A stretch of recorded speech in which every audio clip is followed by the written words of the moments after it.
26 de março é dia de conscientização sobre a epilepsia, doença que atinge entre 0,5% e 2% da população mundial. No Brasil, existem alguns centros especializados no tratamento da doença pelo Sistema Único de Saúde. O Centro de Cirurgia de Epilepsia do Hospital das Clínicas de Ribeirão Preto é um deles, dirigido pelo professor e doutor da Faculdade de Medicina, Américo Sakamoto. Nós vamos conversar sobre epilepsia com a médica assistente do centro, Ana Paula Pinheiro Martins. Tudo bem, doutora? Bom dia, tudo bem. O que é epilepsia? Epilepsia é uma doença caracterizada pela recorrência de crises epilépticas. Então, você tem que ter as crises epiléticas recorrendo, se repetindo ao longo da vida. O que acontece no cérebro de uma pessoa que tem epilepsia? No momento em que acontece a crise epilética, existe uma anormalidade do funcionamento do cérebro. Então, o nosso cérebro trabalha, tem uma função eletrofisiológica ocorrendo o tempo todo. Nos pacientes com epilepsia, alguma região do cérebro tem esse funcionamento deturpado.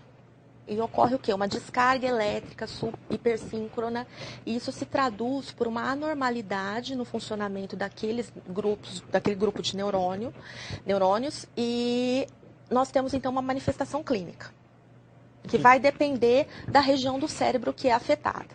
Quais são esses tipos de manifestações clínicas?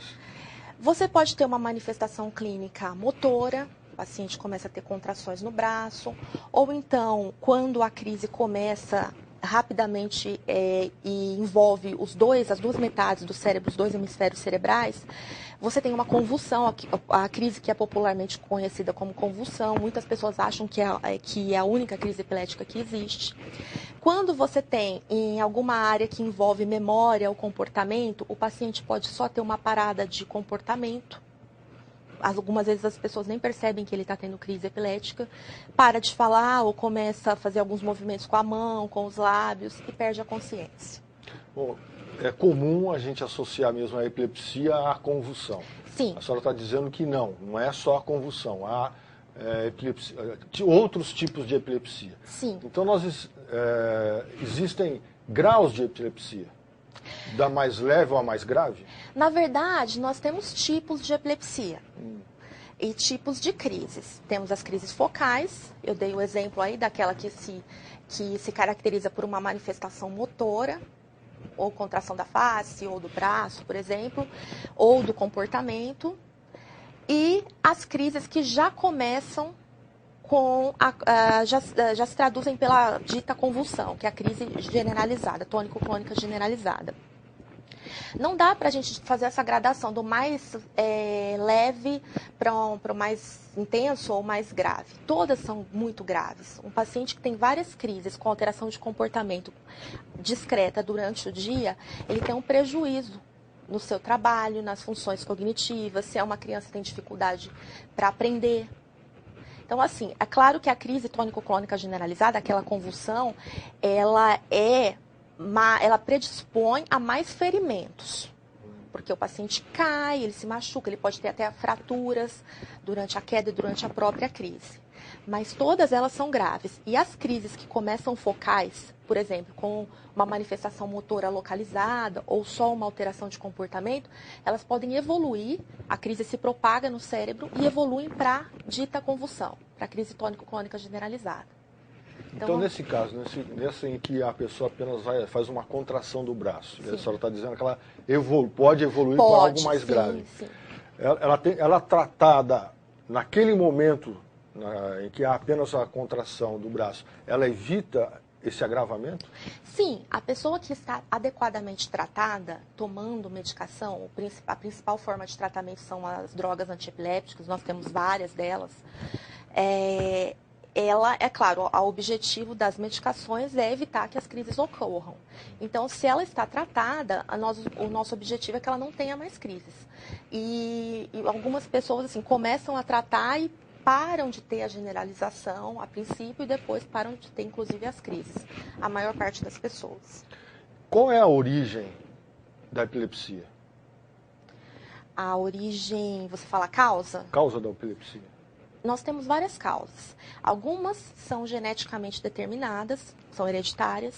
Então, existem vários casos na família de pessoas com crise. E indicando para a gente, é um indício de que seja algo de caráter genético, hereditário. Nós temos também as causas secundárias. Por exemplo, a pessoa que teve uma infecção do sistema nervoso central, uma meningite, e isso lesou o cérebro de alguma maneira. Nem todas as meningites vão lesar o cérebro, se forem tratadas e dependendo da causa da meningite. Mas quando é uma infecção grave, por exemplo, pode lesar o cérebro e aquela região que foi lesada, ela tem aquele funcionamento de que nós falamos anteriormente, aquele funcionamento alterado, e isso predispõe ao surgimento da epilepsia. Da mesma forma, um traumatismo craniano. Por exemplo, um acidente automobilístico, motociclístico, com um trauma craniano, com lesão no cérebro, a pessoa passa a ter crises depois daquele acidente. Então, são causas secundárias que aparecem ao longo da vida. Tumores cerebrais são outra causa também. No centro em que a senhora trabalha, que a gente vai falar um pouquinho mais daqui a pouco, essa sua experiência de 300 atendimentos por ano, a maior parte está em quais desses enquadramentos que a senhora falou?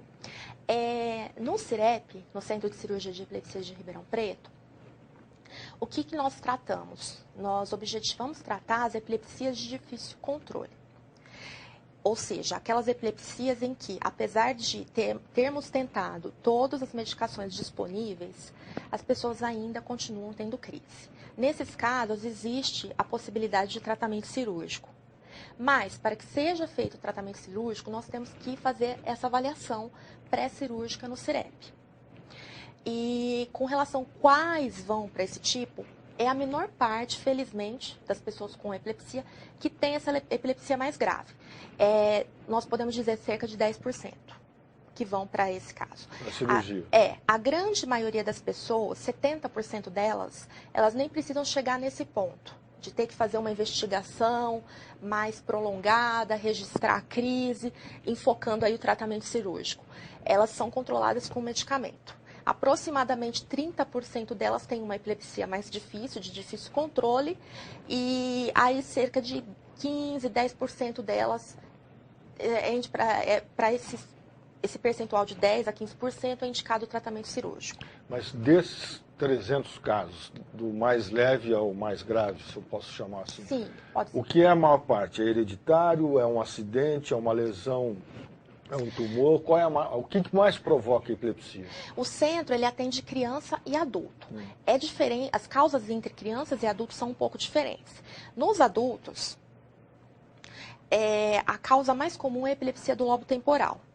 Ainda, nos países em desenvolvimento, como o Brasil, é a causa mais comum. E o que acontece nesse tipo de epilepsia? Qual que é a causa dela? É uma lesão no hipocampo, que é uma região do cérebro que fica no lobo temporal, que é uma das partes do nosso cérebro. E então, assim, cerca de 60% a 70% de todos os casos que a gente avalia lá é esse tipo de epilepsia, que vem dessa região. E esse tipo de epilepsia pode se tornar de difícil controle e aí é indicado o tratamento cirúrgico, que consiste em quê?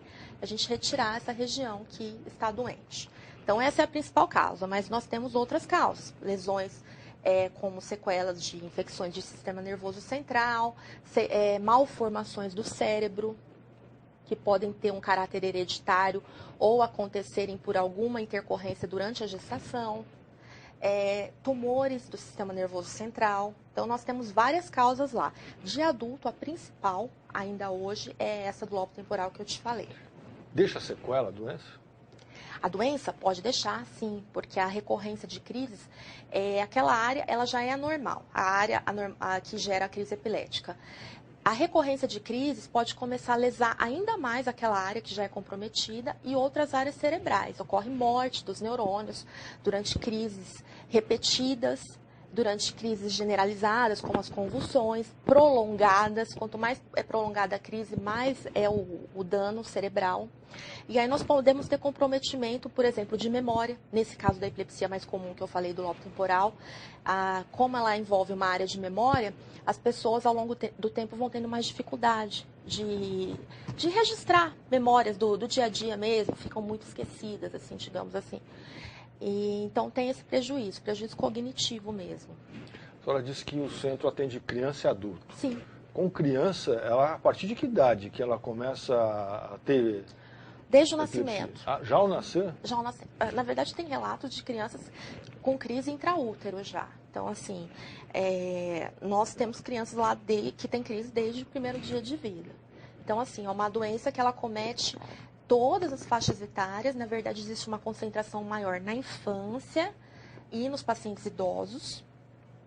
Mas ela comete todas as faixas etárias e ela compromete muito os pacientes adultos que estão em fase, as mulheres em fase reprodutiva, em fase do ápice do desenvolvimento profissional. Então, é uma fase muito ativa da vida que pode ser comprometida quando você não tem o tratamento adequado da doença.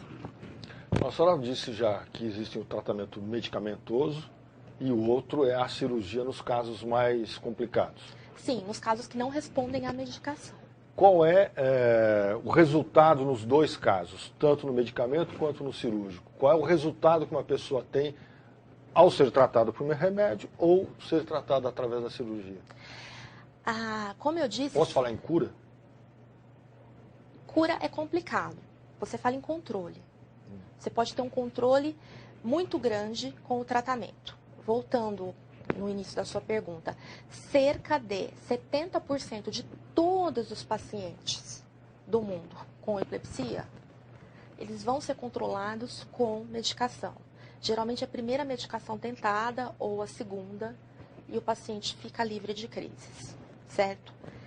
Os outros 30% podem ter o quê? Um tratamento cirúrgico indicado, porque a epilepsia é de difícil controle, você tenta 2, 3 fármacos diferentes em associação ou não, tem que fazer o tratamento adequado, associar adequadamente, antes de você concluir que é esse difícil controle e concluir que é cirúrgico. Para esses pacientes cirúrgicos, qual que seria o percentual de cura, de controle absoluto das crises? Depende da etiologia, depende da causa. Nessa causa mais comum da epilepsia do lobo temporal, por exemplo, até 70% deles não vão ter mais crises depois da cirurgia. Mas isso não quer dizer que depois da cirurgia você tira a medicação, não precisa tomar mais medicação, está curado, nós retiramos a região que causava as crises. Não, a pessoa continua tomando medicação por um tempo, a medicação pode ser reduzida. Reduzida de forma a o paciente tomar a menor dose de medicação possível, mas ainda tem que continuar com esse controle de perto. E nós temos casos assim de sucesso que a pessoa nunca mais teve crise, alguns até têm mais de 10 anos de cirurgia e estão sem medicação já e têm uma vida normal atualmente. Então, assim, esses casos mais complicados, de esses 30%, é mais difícil o controle, mas ele é possível e depende da causa. Bom, no dia 26 de março é o dia que será discutido em todo o Brasil a epilepsia. O que acontece em Ribeirão, doutora? Nessa semana, que é a semana do dia 26 de março, na verdade o mês todo, a gente está buscando os meios de comunicação, justamente para divulgar, para falar sobre a doença e trazer essas informações, exatamente, que existe cura, que os pacientes, se bem tratados e se as pessoas se conscientizarem, essas pessoas podem ser inseridas na sociedade e muitas delas têm uma vida considerada normal, profissionalmente, no meio familiar, no meio social. Então a gente vai usar camiseta roxa, fitinha roxa, que é considerada a cor da epilepsia, o purple, e colocar a faixa em frente ao HC, e é isso, tarefa de conscientização. Eu conversei com a médica do Centro de Cirurgia de Epilepsia de Ribeirão Preto, do Hospital das Clínicas, Ana Paula Pinheiro Martins. Ela falou sobre a doença e as atividades que serão feitas a partir de hoje para falar com a comunidade sobre a epilepsia. Doutora, muito obrigado. Obrigada, Marcos.